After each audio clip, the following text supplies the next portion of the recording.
Bom, nós falamos até aqui então acerca das modalidades de adimplemento obrigacional, que pode acontecer tanto pela modalidade de pagamento direto como de pagamento indireto.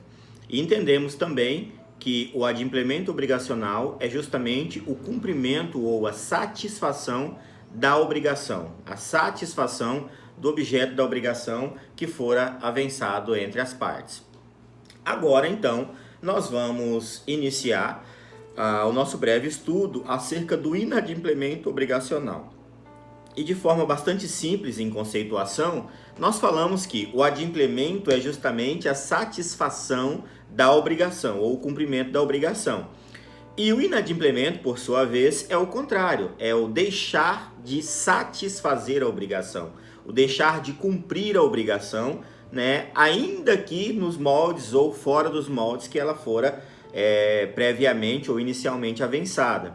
Então, o inadimplemento obrigacional pode acontecer em qualquer negócio jurídico, né, infelizmente por razões alheias à vontade das partes, ou não também, mas esse inadimplemento pode acontecer, seja por um caso fora do seu controle, seja por uma desavença negocial ou um desacordo comercial, enfim. O fato é que essa obrigação, por muitas formas, pode deixar de ser satisfeita. E, nesse sentido, gera-se, então, ao credor ou acipiens, aquele que tem o direito de exigir o cumprimento da obrigação, que essa obrigação seja satisfeita, e existem instrumentos e meios através dos quais essa obrigação deve ser satisfeita. Então, caso a obrigação não seja cumprida, não seja adimplida, nem por via de pagamento direto, nem por via de pagamento indireto, nós estamos diante de um inadimplemento obrigacional, ou do não pagamento de uma obrigação. E isso gera, a depender do instrumento que deu origem ao negócio obrigacional, isso pode gerar, então, o direito de restituição com juros, com mora, com multa, com incidência de correção monetária, né, com todos os acessórios previstos e competentes para aquele tipo de negócio jurídico, para aquele tipo de fonte obrigacional.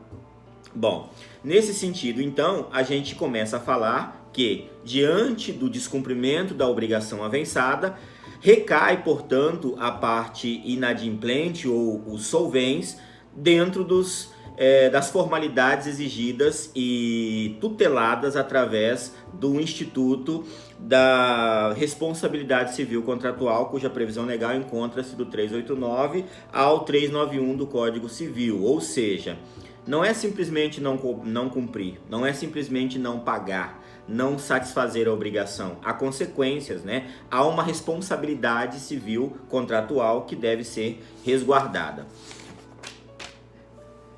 Esse inadimplemento obrigacional, a doutrina majoritária que se fundamenta no direito romano, né, e busca nas escolas romanas a classificação primária para um inadimplemento obrigacional, classifica o deixar de cumprir em duas modalidades: o inadimplemento parcial e ainda o inadimplemento absoluto. O inadimplemento parcial é classificado também como mora ou atraso, simples, e o inadimplemento absoluto. Há uma grande diferença entre os dois tipos de inadimplemento. O inadimplemento parcial, mora ou atraso, é aquele inadimplemento que acontece de forma parcial, mas que, dada a natureza da obrigação avançada, o tempo do pagamento, né, o objeto do pagamento, permitem que, ainda que haja inadimplemento, esse inadimplemento seja parcial e que seja socorrido, que ele seja cumprido, que ele seja satisfeito. E com isso a parte pode, então, continuar cumprindo a sua relação obrigacional. Agora, há ainda o inadimplemento absoluto. E para o inadimplemento absoluto não há remédio que não as ações competentes de cobrança, de execução, de busca, de satisfação desse direito. Aí nós não estamos falando em arras, em multa, em mora, em atraso simplesmente. Nós estamos falando na impossibilidade de cumprimento da obrigação. Então, falando aí especificamente sobre o inadimplemento parcial. É aquele caso, por exemplo, em que você celebra um contrato e que nesse contrato há uma previsão, né, de que atrasando uma parcela, atrasando duas parcelas, o devedor será notificado para que purgue a mora, né, para que pague as parcelas no prazo X, sob pena de incorrer em multa, em juros, em acréscimo, sob pena de antecipação das demais parcelas vincendas, etc. e tal. Depende do tipo de contrato e das cláusulas que foram avençadas, que foram pactuadas. Porém, havendo esta previsão, havendo esta possibilidade, o devedor ainda pode ir pagar e continuar dali para frente. Esse é um exemplo claro, por exemplo, dos contratos de financiamento de veículo. Quando você deixa de pagar uma parcela do seu veículo, rapidamente a empresa de cobrança liga, né, querendo saber que dia que você vai pagar e tal. E se você demora um pouco mais, eles te notificam para purgar a mora. Quando você faz um financiamento bancário é a mesma coisa. Eles te notificam através do cartório ou de um documento pelo correio para que você purgue a mora, ou seja, para que você pague a mora, pague a demora, pague o atraso. Pagando aquela parcela que vai ter os acréscimos, que já já nós vamos falar, você está livre para continuar pagando o seu parcelamento aí como se não tivesse ficado devendo, né? Agora, se você deixa de purgar a mora, se você não paga, né, há então uma cláusula resolutiva do contrato que vai fazer com que todas as outras parcelas se antecipem no vencimento e aí não tem mais o que fazer. Ou você paga e você entrega o bem, enfim, né, o negócio está rompido, o contrato está quebrado, a obrigação não pode mais ser satisfeita. Para isso, então, eu quero falar um pouquinho com vocês sobre a mora. O que é a mora? Mora não é a mesma coisa que juros de mora. Juros de mora é uma coisa, mora é outra coisa. A mora em si, ela é considerada pelo ordenamento jurídico como a imperfeita satisfação da relação obrigacional. É o atraso em si, é o descumprimento da obrigação. Então, quando eu falo que você tem que purgar a mora, eu estou dizendo que você tem que pagar o atraso, que você tem que socorrer aquela obrigação, porque ainda dá tempo, né? Purgar a mora é justamente pagar o atrasado, né? Satisfazer aquele pedacinho da obrigação que não foi satisfeita até agora, tá bom? Então, quando você incorre no inadimplemento, você não pagou aquela parcela, você não cumpriu aquele pagamento, né? Quando você não satisfez aquela obrigação, você pode purgar a mora. E esse purgar a mora é ser acionado para que você pague, né, o valor principal que você deve, acrescida de todos os acessórios que a lei estabelece como fundamentais ou como requisitos para que você se livre aí dessa execução ou dessa perca desse bem ou simplesmente da ruptura desse negócio jurídico celebrado, tá bom?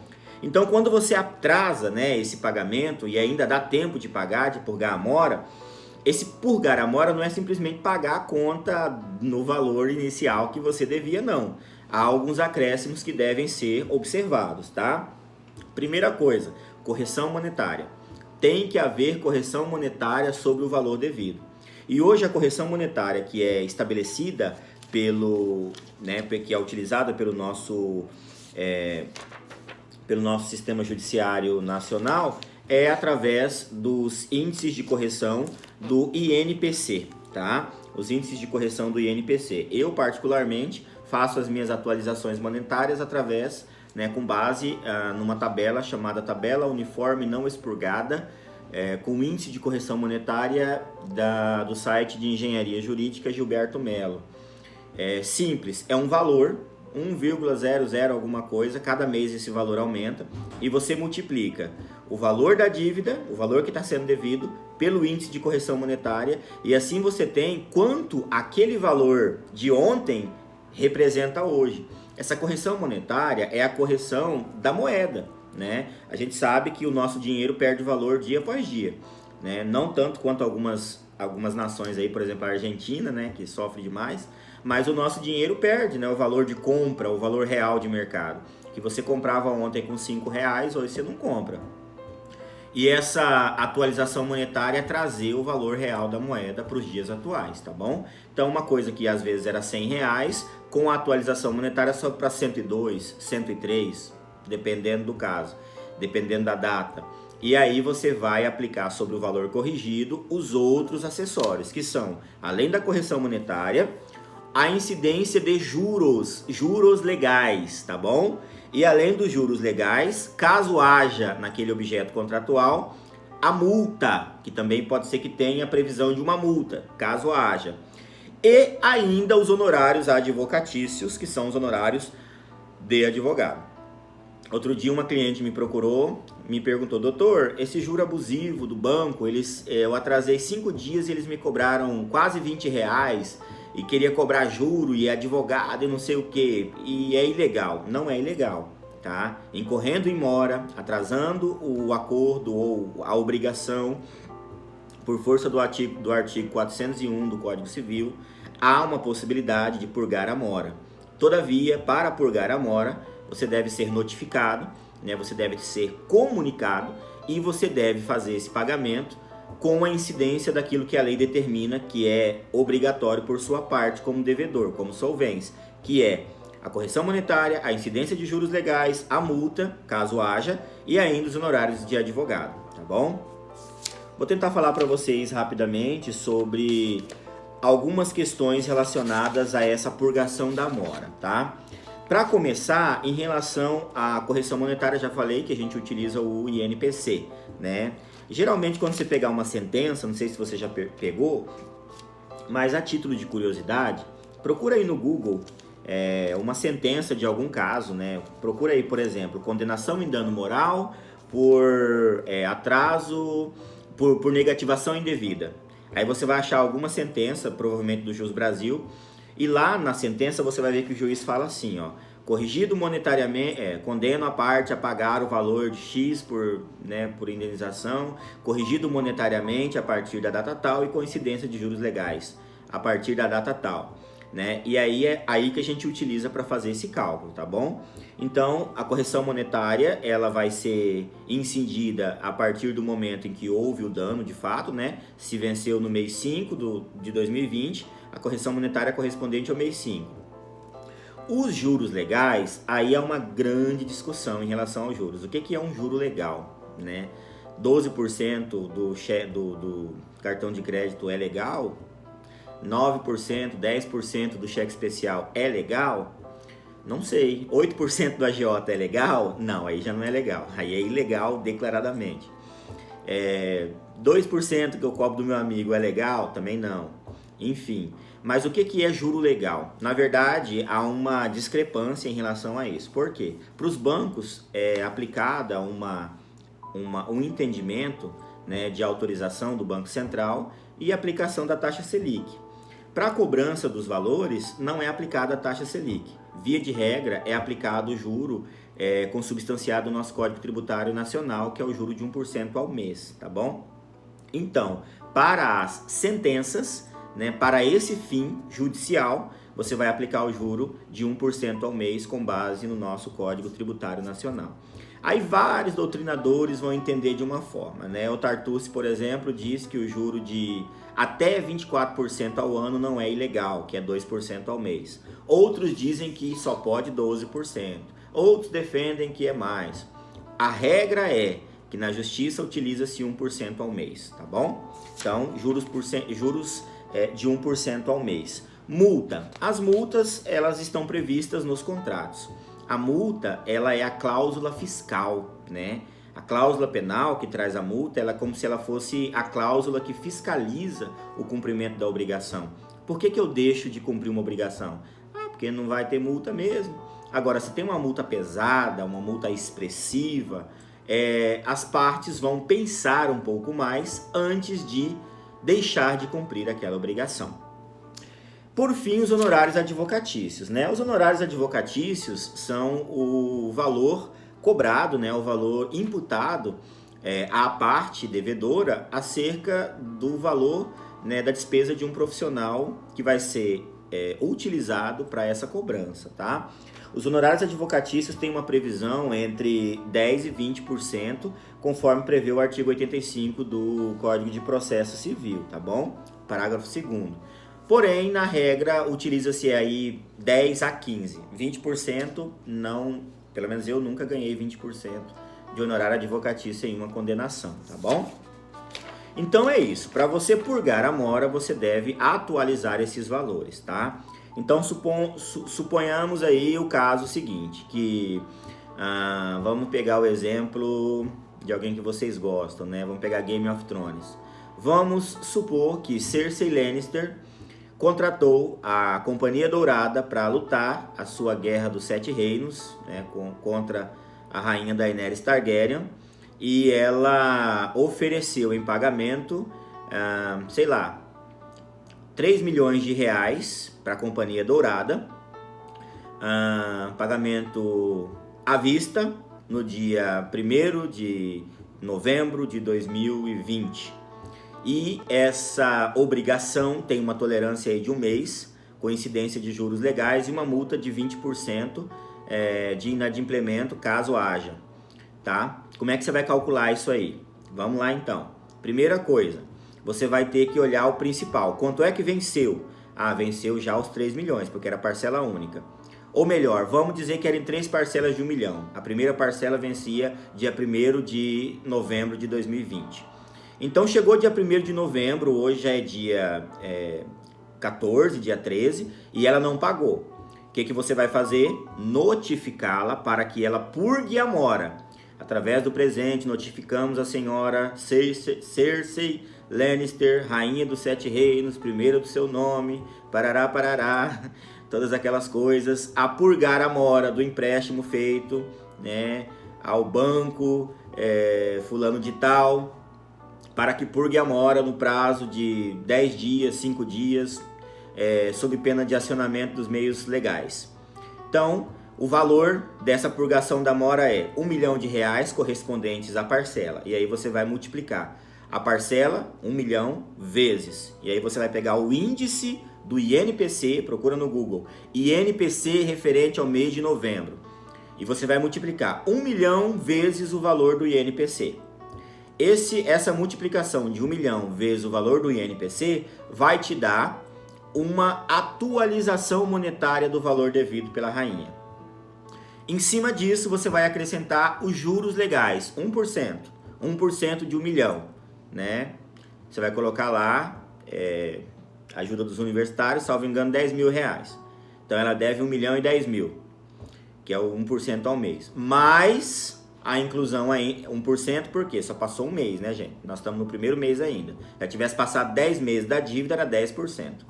Sob esse valor, você ainda vai incluir, caso haja a multa. Nesse caso, há uma multa de 20% aí pela ruptura da parcela. Então, 20% de 1 milhão, 200 mil. Nós já estamos em 1 milhão, 210 mil.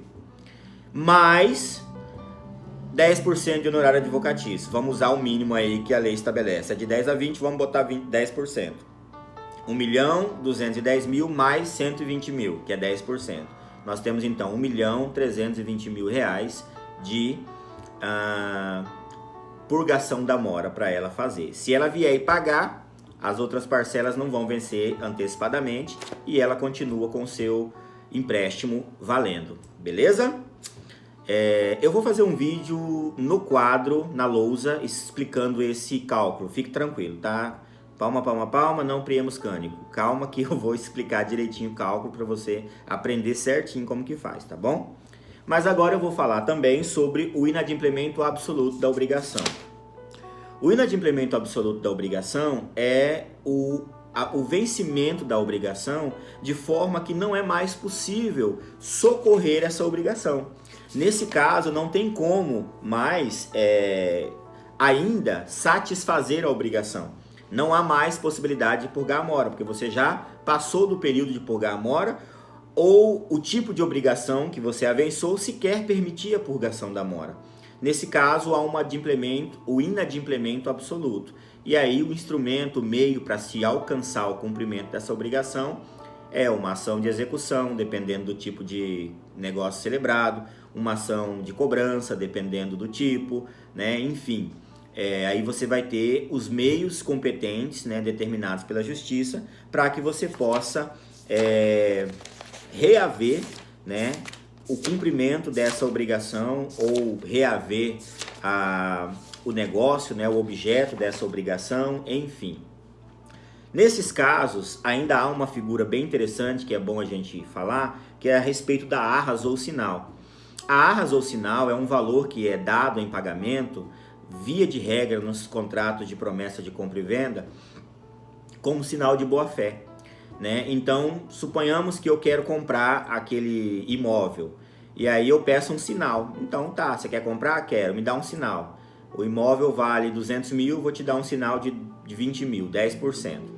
Caso eu me arrependa e não compre mais aquele bem, eu posso incorrer na perca da arras ou sinal. Essa arras ela fica como se fosse um tipo de indenização para a parte.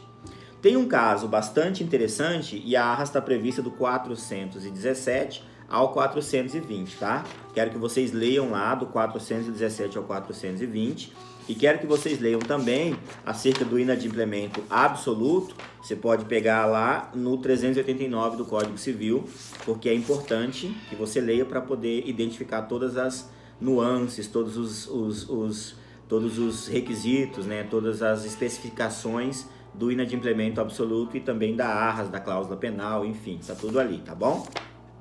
Bom, mas o exemplo de arras que eu quero dar para vocês, eu não sei se vocês se lembram, esse é um exemplo que eu sempre cito, porque é o mais exorbitante que eu já conheci.